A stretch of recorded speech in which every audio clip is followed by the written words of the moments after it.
What was Bernie Sanders' no-fire agreement with the Clintons? While the American mainstream establishment media has been chattering away about alleged collusion between Trump and Russia, they've completely ignored the collusion that went on between the Hillary Clinton and Bernie Sanders campaigns. This collusion, which was exposed by WikiLeaks, revealed that the Sanders campaign made an agreement with the Clintons that Bernie would not attack them on their wealth. However, after being attacked by the Clintons as being unqualified, Sanders hit back using the Clintons' wealth and their propensity for, quote, hustling money from the wealthy, unquote, as the bludgeon. Source: Politico's Nick Gass on April 7, 2016. Headline: Sanders, Clinton hustling money from the wealthy. A fired-up Bernie Sanders lashed out at Hillary Clinton on Thursday while touting his economic populist bona fides at Pennsylvania's AFL-CIO convention.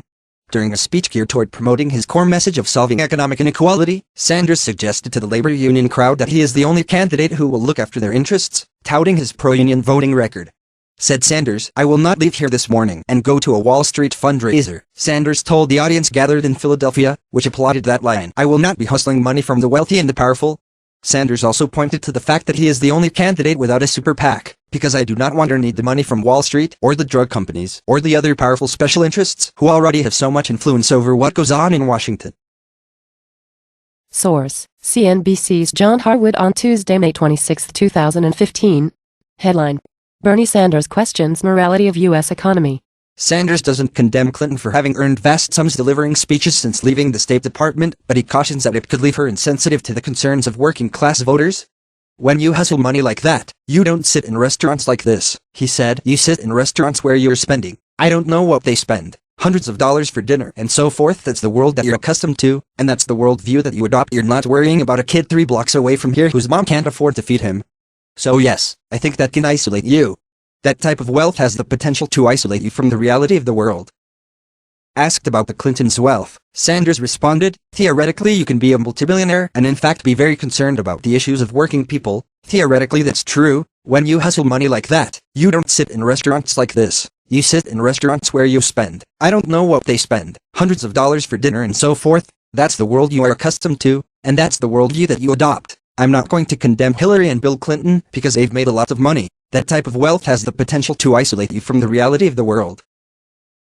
End file. This line of attack proved to open a can of worms for the Vermont senator and aspiring movement candidate within the Clinton campaign, who started to field questions for journalists who were looking for something to cover outside of the Snoop Dogg endorses Hillary sphere. Behind the Clinton walls, the keyboards were clacking.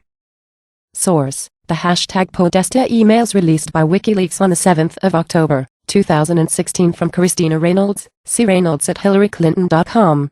Date May 26, 2015 at 9:22 m.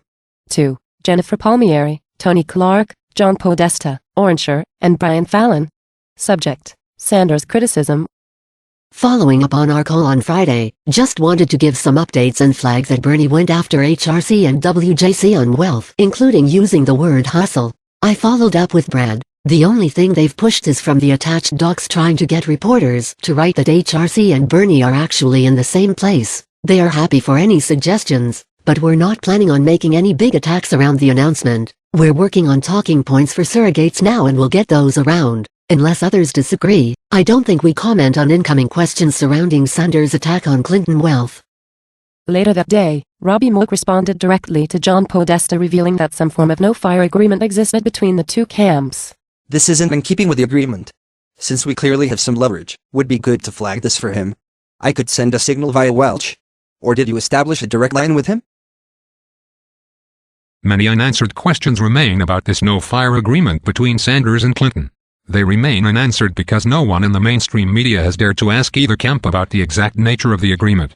We know that Sanders' attack on Clinton wealth triggered the Clinton campaign to cry foul and raise a flag that the agreement had been breached.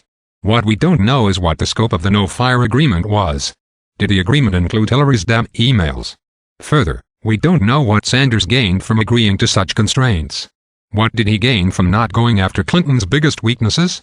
It's not clear what Sanders gained. But it's clear that he lost the nomination the day that he decided not to attack her on the email front, when he had the chance to raise questions about her abuse of power and lack of transparency.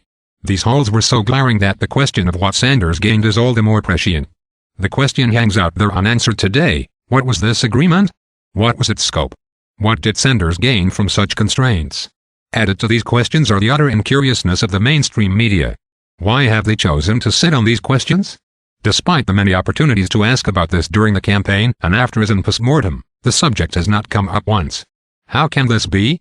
Media incompetence aside, Sanders owes it to the movement he inspired to answer these questions. A lot of faith has been put into him and his ideas, and if he's abusing that faith by transacting no-fire deals by eliminating high-value attack lines, his supporters should be made to understand what and why so that they can determine what they, themselves, get out of these decisions. Thank you for listening. Please share and subscribe for more.